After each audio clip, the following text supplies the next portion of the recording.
우리 구약의 사람들 이야기를 나누고 있습니다. 구약에 수많은 사람들이 있지만 그중 많은 사람들의 이야기를 못하고요. 오늘 요나, 이제 다음 주에 욥 이야기를 하면 준비한 이야기를 또 마치고 다른 주제를 또 선정해서 함께 수요일 이야기를 나누겠습니다. 요나서가 우리에게 던지는 질문은 무엇일까? 요나서는 정말 짧은 글이죠. 4장까지밖에 있지 않습니다. 잠깐 앉으면 금방 읽어낼 수 있는 정도의 분량입니다. 요나서를 읽어보면 우리의 말과 우리의 실천과 우리의 삶에 하나님이 주시는 소명에 대한 생각을 하게 합니다. 요나는 별로 말이 없는 사람 같습니다. 하나님을 만나면서도 자기 이야기를 잘 하지 않아요. 적극적으로 나서서 문제를 해결하는 사람 같아 보이지 않습니다. 머뭇거리며 결정 못하고 도망치는 모습을 보여줍니다. 진중한 것 같아 보이기도 하지만 우유부단한 모습 같아 보이기도 합니다. 하나님은 왜 하필 그런 사람을 선택하여 일을 맡기셨을까요? 이사야나 예레미야나 그들에게 엄청난 소명의 확신을 가지고 그에게 나타나시고 모세에게 불 붙는 가시덤불에서 나타나셨던 것처럼 그렇게 나타나셔서 하나님을 보여주시고 그에게 능력 주시고 함께 하신다는 확신 주시고 그렇게 일시키는 게 아니라 요나에게는 아무런 이야기 없이 그저 말씀이 임합니다. 소명에 대한 이야기를 우리에게 더 깊이 생각하도록 하기 위함인 것이라 생각됩니다. 요나서는 우리에게 이런 질문을 던집니다. 지금 내가 하고 있는 일, 하나님이 나에게 맡겨주신 일, 그 일에 내가 적임자가 맞나?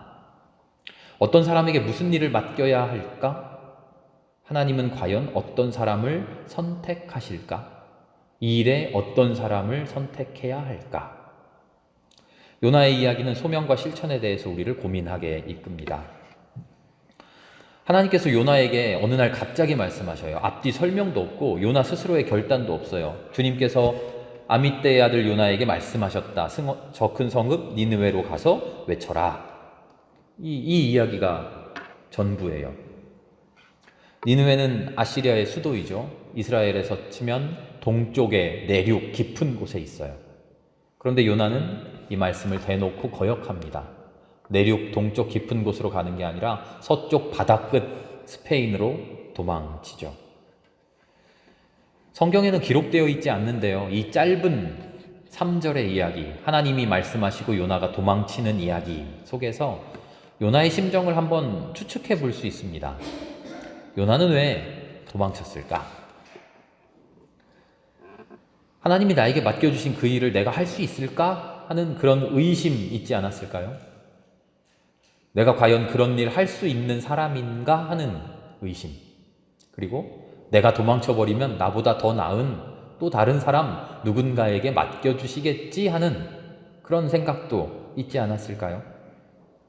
그런가 하면 여태껏 잘 알아왔던 예언자들, 그들의 삶을 잘 알고 있었기에, 그들의 운명을 잘 알고 있었기에 나 그렇게 살기 싫어 하는 인간적인 반항도 있지 않았을까요?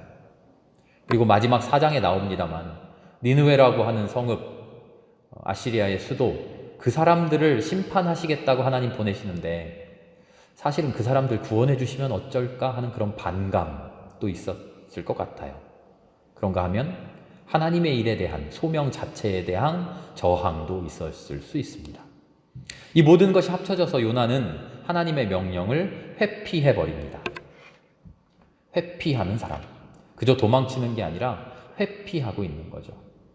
태풍이 일어나고 있는데 배 밑바닥에 들어가서 쿨쿨 잠자고 있었다라고 하는 이야기는 이 회피하는 모습을 극적으로 보여줍니다. 태풍이 온 것을 몰랐을까요? 모르고 쿨쿨 잘 수 있을까요? 지금 난리가 나서 막 물건을 내다 던지고 돛을 올리고 내리고 난리가 났는데 잠이 잘 오겠습니까? 그것도 지금 심정이 하나님의 말씀을 피해서 도망치는 심정인데 맘 편하게 쿨쿨 잠이 오겠습니까? 아무 잠이 오지 않죠.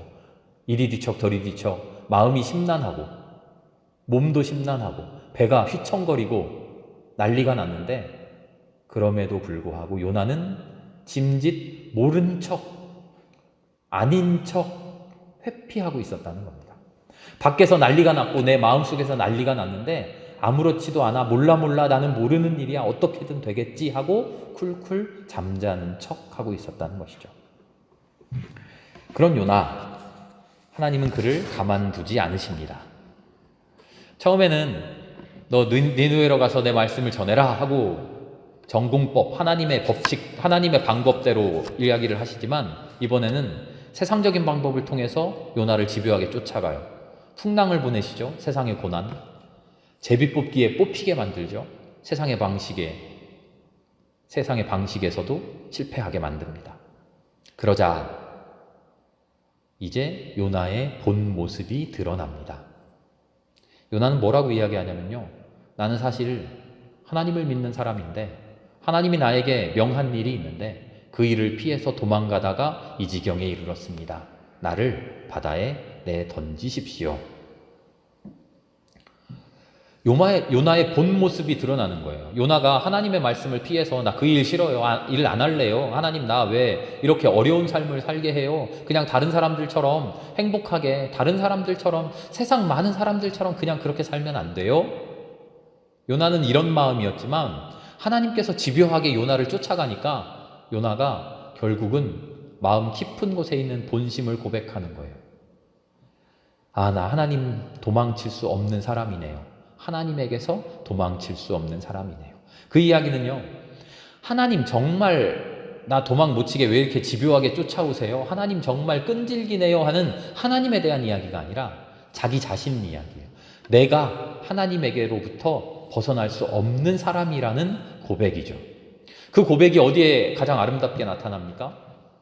바다에 던져지니까 커다란 물고기, 우리가 흔히 고래라고 이야기하는데 고래 뱃속에 들어가게 되잖아요. 그곳에서 3일 밤낮을 있게 되는데 그 안에서 요나가 기도합니다. 그 기도 속에 요나의 고백이 아름답게 담겨 있죠.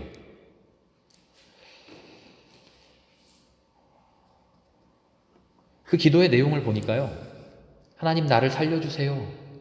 하나님 왜 나를 이렇게 못 살게 굴어요? 나 앞으로는 하나님 말씀 잘 들을 테니까 나 살려주세요. 목숨을 건져주세요. 그런 이야기가 아니에요. 요나의 기도를요, 물고기 뱃속에서 드리는 요나의 기도를 한 글자 한 글자 세세하게 읽어보면요, 하나님을 찬양하는 찬양이에요. 하나님이 나를 구원해 주셨구나. 하나님이 나를 살려주셨구나. 나는 하나님께 쫓겨나서 이렇게 죽을 운명이 되었지만 그래도 나는 하나님 계신 성전을 바라보아야겠다. 하나님 바라보며 죽어야겠다. 하나님 사모하며 죽어야겠다. 구원은 오직 주님에게만 있으니 주님께 영광 돌려야겠다. 이게 물고기 뱃속에서의 요나의 기도예요. 요나는 처음에는 인간적인 마음에 하나님을 회피하고 하나님께 등 돌리고 도망쳤는데 하나님께서 집요하게 따라가니까 자기의 본 모습을 고백하게 돼요. 그렇게 고백한 본 모습이 뭐냐면 여러 가지 인간적인 갈등으로 인하여 혹은 개인적인 고민으로 인하여 사회적인 걱정으로 인하여 혹은 결단의 부족으로 인하여 소명에게서 도망치기는 했지만 본 모습은 하나님 앞에 정직하고 하나님 앞에 순종하며 하나님을 사모하는 사람이었다는 거죠. 요나가 자기 스스로 나는 하나님을 사랑하는 사람이구나 하는 것을 깨닫게 됐다는 거예요. 하나님을 피해 도망치는 요나를 하나님이 끝까지 쫓아가서 기어코 그 일을 맡기시는 이야기가 아니라요.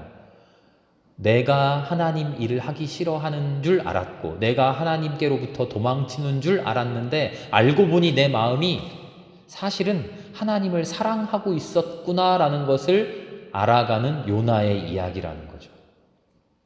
하나님 미워요. 나 하나님 그런 일 시키는 거 싫어요. 왜 세상에서 이렇게 살게 해요? 하나님 말씀대로 살면 바보 되고 하나님 말씀대로 살면 세상 행복 누리지 못하고 하나님 말씀대로 살면 세상에 어리석은 사람 되는데 나 그러기 싫어요 라고 우리는 투정 부리지만 우리의 마음 깊은 곳을 찾아 들어가면 나의 진심은 하나님 사랑합니다. 하나님께서 일러주신 말씀대로 사는 것이 나는 행복합니다. 나는 그렇게 고백하고 있었다는 거죠. 요나는요, 하나님의 명령을 피해 도망갔어요. 그런데 그 마음은 답답하고 개운치 않았어요. 그렇게 하나님을 회피하고 사는 인생을 스스로 비겁하게 느끼고 있었어요. 태풍으로 인해, 제비뽑기로 인해 큰 물고기를 통해 집요하게 그 너의 본심이 뭐야? 라고 물으시는 하나님의 물음 앞에 마침내 자기의 본심을 고백하게 되는 거죠. 하나님, 나는 사실 하나님이 나를 구원해 주셨다는 거 알아요. 나는 하나님을 피해 도망가면서도 이상하게 내 마음은 하나님 계신 성전을 계속 사모하게 됐어요. 그렇게 하나님만이 나를 구원해 주신다는 것을 알고 있었어요. 태풍이 몰아쳐 오는데 잠이 들지 않는데 번민으로 내 마음이 괴로운데 그래도 나는 억지로 쿨쿨 자는 척 했어요. 그렇게 내 본심을 숨기며 살아가는 줄 알았는데 그런 나를 하나님이 깨워주시니 감사해요. 이게 요나의 고백인 거죠. 요나서는 우리에게 바로 이런 마음으로 돌아가라고 권고합니다. 이 마음이 모든 것의 출발점이라고. 당신의 출발점은 어디에 있습니까? 깊이 깊이 들어가면 마침내 나는 하나님 싫어요. 하나님 뜻대로 살기 싫어요. 라고 하는 나입니까? 아니면 그 깊이 깊이 들어가면 하나님 말씀대로 사는 것이 어렵지만 그래도 나는 하나님 사랑해요. 어느 것이 당신의 본심입니까? 덮어두고 아닌 척 쿨쿨 있지 말고 그 본심을 까봐야 된다는 거죠. 그 안으로 들어가야, 그 본심이 까발려져야 내가 하나님을 사랑한다는 것을 내 스스로 인정하고 나야, 그래야 하나님 맡겨주신 일에 내가 충성할 수 있게 된다는 거죠. 하나님은요, 똑같은 소명을 요나에게 한 글자도 틀리지 않게 똑같이 이야기해요. 저 큰 성읍 니느웨로 가서 내가 전하는 말을 선포해라. 요나는 두말 없이 그 소명을 받아들입니다. 그리고 그 소명대로 순종합니다. 우리에게도 그런 소명들이 있죠. 목사, 장로, 권사, 집사 하는 그런 직분으로서의 소명도 있고요. 교회 내에서 무슨 자치회장이니 연합회장이니 구역장이니 하는 그런 역할로서의 소명도 있고요. 그러나 무엇보다도 모든 삶의 상황 속에서 하나님의 말씀대로 살아내야만 하는 가장 근본적인 소명이 있죠. 그리스도인으로서의 소명. 사건들 말고요. 주어진 특별한 임무 말고 우리의 삶 자체로서의 소명이 있죠. 그런 소명 앞에서 우리는 먼저 무엇을 생각합니까? 내가 그런 일을 할 수 있겠습니까? 나에게 그런 능력이 있습니까? 나에게 자격이 있습니까? 지금 내가 하는 일에 내가 적임자가 맞습니까? 하나님이 과연 나를 택하신 게 맞나? 하나님 나를 택하신 거 아닌데 내가 섣불리 나서는 것 아닌가? 내가 한다고 될까? 잘 안 되면 어떻게 할까? 수많은 생각들이 우리의 소명 앞에서 우리를 어지럽힙니다. 그 어지러움을 참아내지 못한 것이 요나의 실수였겠죠. 자기 스스로에 대해서만이 아니죠. 다른 사람에 대해서도 우리는 수많은 생각들을 해요. 저런 사람도 목사가 되었다고? 저런 사람이 장로라고? 권사라고? 집사라고? 저런 사람이 교회 다닌다고? 에이, 저 사람에게는 그 일 시키면 안 돼. 저 사람이 그 일을 어떻게 감당해? 왜 굳이 저 사람을? 우린 이런 생각들을 해요. 그런데 하나님은 그런 생각을 하지 않으셔요. 하나님의 생각은 달라요. 하나님은 무슨 생각하시냐면 그 사람이 무슨 능력이 있는가, 그 사람이 할 만한가, 그게 아니라 요나의 기도처럼 하나님, 나는 하나님이 나를 구원해 주신 것 알아요. 내가 하나님을 피해 도망가면서도 이상하게 내 마음은 하나님의 성전을 바라보고 소망하게 돼요. 그렇게 하나님을 사랑해요. 그런 마음 있는 사람, 그런 마음이면 됐다 하시는 거죠. 성경은 요나서에서 어느 곳에서도 요나에 대해서, 그 능력에 대해서, 그 사람됨에 대해서 말하지 않아요. 뭘 잘하는지, 언변이 있는지, 뭐 외모가 출중한지 그런 이야기 한마디도 하지 않아요. 얼마나 유능한 사람인지, 얼마나 잘난 사람인지, 하나님을 얼마나 잘 믿었는지, 의로운 사람인지 그런 이야기 한마디도 하지 않아요. 회피하고 도망치고 주저하고 무력한 그런 사람이지만 물고기 뱃속에서 자기 자신을 깊이 성찰하고는 내가 하나님을 사랑하는구나 하는 그 확신 가진 사람이라는 것, 그것 하나만 보여주죠. 하나님 그래서 응답하십니다. 그거면 됐다. 그거면 됐다. 네가 하나님을 사랑하면 됐다.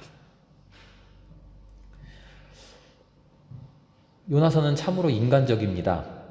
다시 소명을 받고요. 요나가 니느웨에 가서 하나님의 말씀대로 과연 하나님의 심판을 선포해요. 잘 수행해요.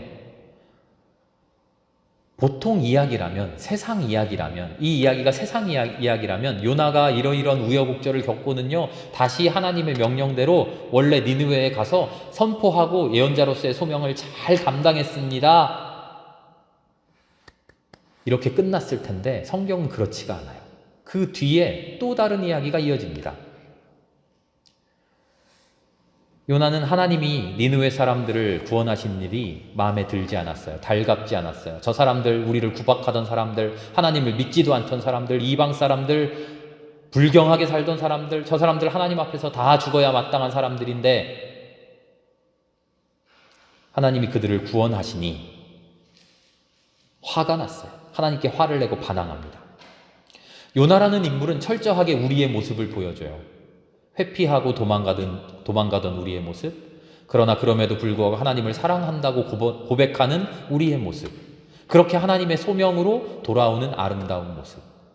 그러나 바로 다음 순간 다시 원래대로 죄짓고 원래대로 하나님께 반항하고 원래대로 하나님을 원망하고 원래대로 내 욕심대로 살아가고자 하는 그런 인간적인 충동을 벗어나지 못하는 부족한 모습을 그대로 보여줘요. 요나라는 인물은 우리를 드러내주는데요. 우리는 누구냐면 철저하게 다시 원래의 자리, 인간적인 자리, 부족한 자리, 죄의 자리로 돌아오는 사람들이에요. 한때 소명을 받고 한때 하나님에 대한 사랑에 불타오르고 한때 하나님께 순종하고 한때 눈물 흘리며 회개하지만 그럼에도 불구하고 다시 인간적인 생각과 인간적인 감정에 빠져버리는 그런 부족한 우리. 요나는 결코 해피엔딩으로 끝나지 않아요. 마지막에 다시 원래 모습으로 돌아와서 그저 도망가는 사람이 아니라 이번에는 하나님 앞에 반역하는 한 단계 더 나아간 반항아로 요나가 되돌아옵니다. 우리의 신앙도 그렇죠. 항상 되돌이표예요. 한 번 회개하고 한 번 용서받고 한 번 구원받고 그렇게 아름다운 그리스도인이 되었다 싶은데 평생을 그렇게 해피엔딩 되지 못하고 그때의 일로 끝이죠. 다시 우리는 원래의 상태로 돌아옵니다. 조금만 힘들면, 조금만 마음이 느슨해지면, 조금만 어려움이 있으면, 조금만 내 욕심이 동하면 다시 죄를 짓고 다시 반역하고 다시 등 돌리고 다시 도망치고 다시 눈물을 흘리는 그런 우리죠. 그러나 마지막 요나서는 하나님의 물음으로 끝납니다. 그런 우리에게 하나님 역시 되돌이표 또다시 돌아오신다는 거죠. 그래? 또 그랬어? 걱정하지 마. 내가 더 즐겨. 하나님 그러셔요. 나 절대 포기하지 않아. 나 처음부터 다시 시작할 수 있어. 친절히 우리 앞에 구원으로 나타나셔요. 요나에게 박넝쿨로 처음인 듯 다시 가르쳐 주시죠. 내가 왜 니느웨 사람들을 아끼지 않겠느냐 하고 묻는 물음으로 이 이야기가 탁 끝나버리는 것이 매우 의미심장합니다. 물고기 뱃속에서 그렇게 회개하고 그렇게 새 사람이 되고 그렇게 엄청난 예언자의 일을 잘 수행한 것은요, 물고기 뱃속에서 끊임없이 물었던 그 질문에 올바른 해답을 찾았기 때문입니다. 그 올바르게 찾았던 그 해답, 우리에겐 항상 물음이 놓여 있어야 합니다. 이 물음에 올바르게 대답하면 되죠. 그래서 요나서는 다시 물음으로 돌아가 물음으로 끝나게 됩니다. 한번 올바르게 대답했던 요나, 이번에는 올바르게 대답할 것이냐? 우리의 상상의 나래를 펼치게 만들죠. 그리고 우리의 삶을 돌아보게 만듭니다.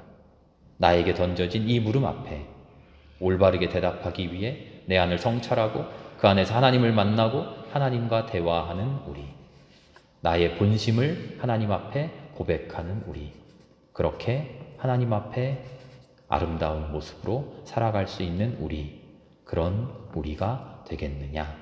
요나서는 오늘 우리에게 묻습니다.